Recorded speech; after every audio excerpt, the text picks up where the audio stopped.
शर्मा जी, हमारे पूर्व अध्यक्ष और वरिष्ठ नेता भाजपा, हमारे प्रभारी मंत्री राव उदय प्रताप सिंह जी, स्कूल एवं शिक्षा परिवहन मंत्री, यहाँ के हमारे माननीय विधायक संदीप जी, संजय भैया, पांडे जी, हिरेन जी, हमारे अध्यक्ष जी और आप सब, खनिज संसाधनों के लिए खासकर मध्य प्रदेश की समृद्धि पूरे देश में अलग प्रकार की है। मध्य प्रदेश में खनिज आधारित उद्योगों को बढ़ावा देने के लिए जैसे हमारी सरकार ने शुरुआत की है इंडस्ट्री कॉन्क्लेव की, सभी सेक्टर में हम लगातार पिछले सरकार के गठन के साथ इस दिशा में लगातार काम कर रहे हैं और इसीलिए इस इंडस्ट्री कॉन्क्लेव को पहले संभाग केंद्र पर और अब ये दूसरे साल में संभाग केंद्र से नीचे भी जिला केंद्र पर जो जिस तरह का नेचर का जिला है वहाँ पर हमने अपने रोजगार और अपने संसाधन के आधार पर जो हमारी उपलब्धि है उसके आधार पर इंडस्ट्री को जोड़ करके, जैसे कटनी माइनिंग का सेक्टर में बड़ा नाम है जहाँ से रेवेन्यू हमको बड़ी संख्या में मिलता है और आदिकाल से कटनी का चूना, कटनी का सीमेंट उद्योग और कटनी की भौगोलिक स्थिति के साथ सब प्रकार की मिनरल की उपलब्धता, ऐसे में हमने अपने यहाँ पर खनिज अन्वेषण और पर्यवेक्षण आधुनिक तकनीक से सभी प्रकार के उद्यमी सरकार से काम करते उनको लेकर के दिन भर आयोजन किया गया था, जिसमें खनिज क्षेत्र के उद्यमी, खनिज क्षेत्र की प्रतिष्ठित संस्थाएं, खनिज विशेषज्ञ, भारत सरकार के खनिज क्षेत्र के सार्वजनिक क्षेत्र के उपक्रम, राज्य शासन के मध्य सामंजस्य पैदा करने के लिए इस प्रकार के आयोजन में जुड़े हैं और हमने सबने ये जो आयोजन प्रदेश में नवीन संभावनाओं को लेकर माइनिंग सेक्टर में इस प्रकार के आयोजन का प्लान बनाया। ये भी उल्लेखनीय है कि देश के सामरिक, व्यावसायिक, क्रिटिकल, स्ट्रेटेजिक एवं रियर अर्थ एलिमेंट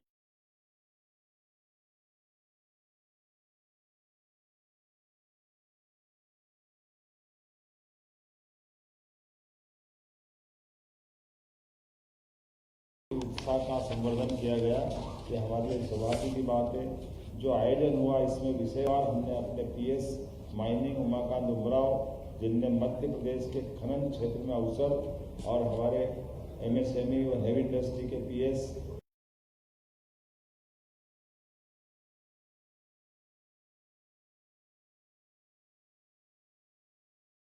के प्रधान एसके यूनिवर्सिटी महाकौशल विंध्य क्षेत्र में वृहद खनिज संपदा भविष्य में आपने खनन पर विशेष प्रस्तुत की है। दिलीप राज्य कानून को भारतीय खनन ब्यूरो भारत सरकार द्वारा खनिज संवर्धन तकनीक को प्रोत्साहन देने पर अपनी बात रखी है। नीरज गुप्ता आई एनर्जी द्वारा डिजिटल तकनीक पर लाभ देने के लिए अपना व्याख्यान दिया है और उद्योगपति चिदम्बरम, तुषार चक्रवर्ती, निदेशक गाइड इत्यादि लोगों ने भविष्य की संभावना और वर्तमान की आवश्यकता इस पर विस्तार से बात कही। IIT, IIM, AI, machine learning and digital transformation से खनिज क्षेत्र में मूल्य संवर्धन की संभावनाओं पर विचार व्यक्त किए। हमारे उद्योगपति मध्य प्रदेश के बालाघाट से जुड़े हुए प्रबंध संचालक रमणीक पावर श्री हर्ष त्रिवेदी द्वारा संबोधन दिया गया। CMD Hindustan copper limited Sanjeev Kumar Singh ने अपने बात को बहुत अच्छे से रखा है। पैनल चर्चा में Hindustan copper limited, JK white cement, Ramnik power, manganese of India limited, Texmin, IM Dhanbad और इनके साथ साथ हमने यहाँ जो कुछ MOU संपन्न किए उस MOU की जानकारी देना चाहूँगा। कोल इंडिया लिमिटेड क्रिटिकल मिनरल की खोज प्रसंस्करण संवर्धन, टेक्समिन, IM धनबाद, भारतीय विज्ञान और अनुसंधान संस्थान, इन तीनों के द्वारा 3 MOU किए गए।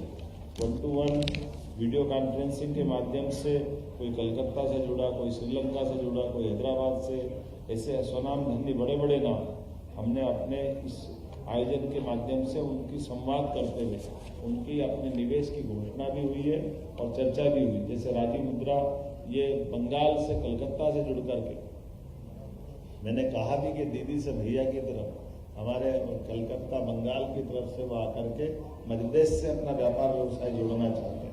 JP अग्रवाल MD पैसिफिक एवं आयरन मैन्युफैक्चरिंग, ये वर्तमान में श्रीलंका में थे लेकिन श्रीलंका से जोड़कर मध्य प्रदेश में इंडस्ट्री कॉन्क्लेव में वर्चुअल रूप से शामिल होकर के हमारे साथ व्यापार करने की उनने घोषणा की। Vivek Bhatia CEO MD TIIL जो आपके सामने थे, जो दिल्ली से CIA की जो माइनिंग डिपार्टमेंट एक तरह से उसके अध्यक्ष है, उस परिसंघ के माध्यम से आपने बहुत अच्छी बात की। CI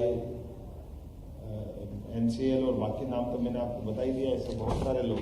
अब मैं आपके सामने ये आंकड़े बताना चाहता हूँ जिसके आधार पर यहाँ निवेशकों ने अपनी घोषणा की।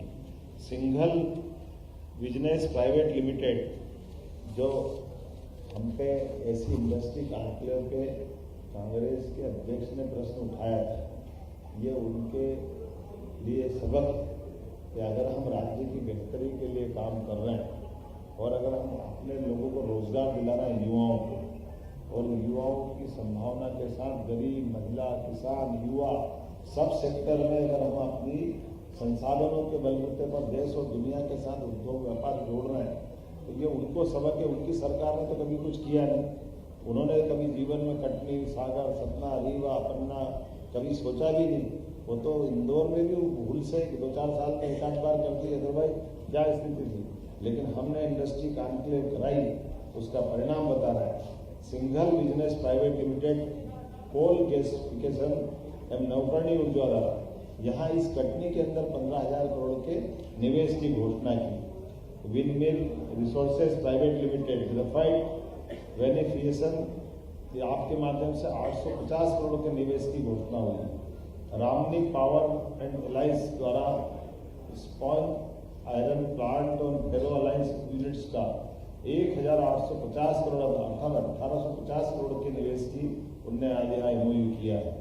निवेश के लिए माइनवेयर एडवर्टाइजर द्वारा आवंटित कोयल ब्लॉक में 450 करोड़ का ये निवेश की घोषणा की।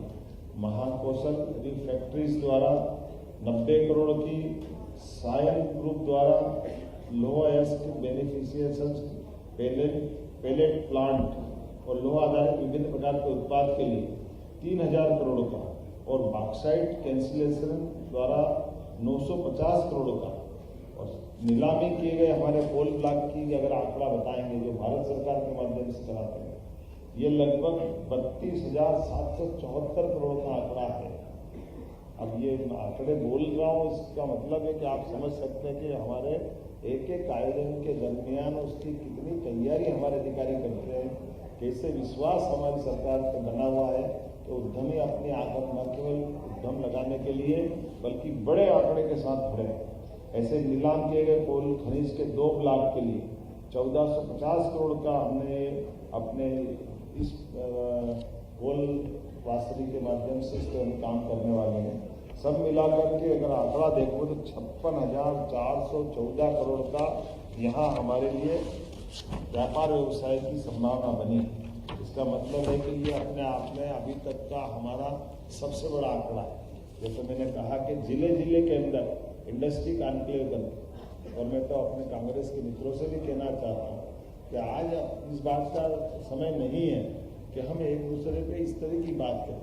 जब चुनाव होगा तब हम सब अपनी अपनी बात कर लेंगे, लेकिन आज राज्य की बेहतरी के लिए सभी वर्गों को साथ लेकर देश के अंदर अगर हम राज्य को नंबर 1 पे ले जाना चाहते हैं तो हमको इसी प्रकार के समेकित प्रयास की आवश्यकता होगी। और ऐसे विषयों पर जहां हमको लगता है कि परस्पर एक दूसरे के साथ खड़े होकर के राज्य की बेहतरी के लिए कुछ कर सकते हैं तो जरूर करना चाहिए। आइए हम सब इसी प्रकार के प्रयोगों के आधार पर देश के साथ प्रदेश को नंबर 1 का राज्य बनाने के लिए लगातार प्रयास करें। और यही समय है, सही समय है। यशस्वी प्रधानमंत्री के शब्दों में जब वो सब प्रकार की अनुकूलता दे रहे हैं तो दाता दे रहा तो हमारा पेट क्यों दुख रहा, हमको तो दौड़ के मदद लेना चाहिए, हमको तो अवसर का लाभ लेना ही चाहिए। इसलिए ऐसे सभी प्रकार के मौक़ों के लिए हम इसी प्रकार से काम करते रहेंगे। मेरी अपनी ओर से कटनी के अंदर इतना बड़े आयोजन का जो को जानकारी दी गई कि पहली बार ऐसा इतना बड़ा आयोजन हुआ। उल्लेखनीय कि थोड़े दिन पहले ही यहाँ से और पूरे प्रदेश से तुअर दाल पर दोहरीकरण टैक्स की बात आई थी, तो हमने टैक्स समाप्त करके तुअर दाल की इंडस्ट्री को भी प्रोत्साहन देने के लिए यही मदद की थी। और अभी कल 25 तारीख के दिन कटनी को एक और सौगात मिलने वाली। जब मेडिकल कॉलेज यहाँ खुलेगा और उसकी सौगात कटनी को मिल रही। और इस लोकसभा में तो सांसद जी के लिए और बधाई, कटनी भी है और भगवान कृष्ण की पन्ना भी है। दो मेडिकल कॉलेज की सौगात अभी कुछ दिन बाद यहाँ मिलने वाली है। ऐसी कई सारी सौगातें एक के बाद एक मिलती रहेगी। मैं आज के इस अवसर पर पुनः आप सबका धन्यवाद भी अदा करता हूँ और उम्मीद करता हूँ कि ये विश्वास और ये प्रेम आपका बना रहेगा, तो हम इसी प्रकार से काम करते रहेंगे। बहुत बहुत धन्यवाद।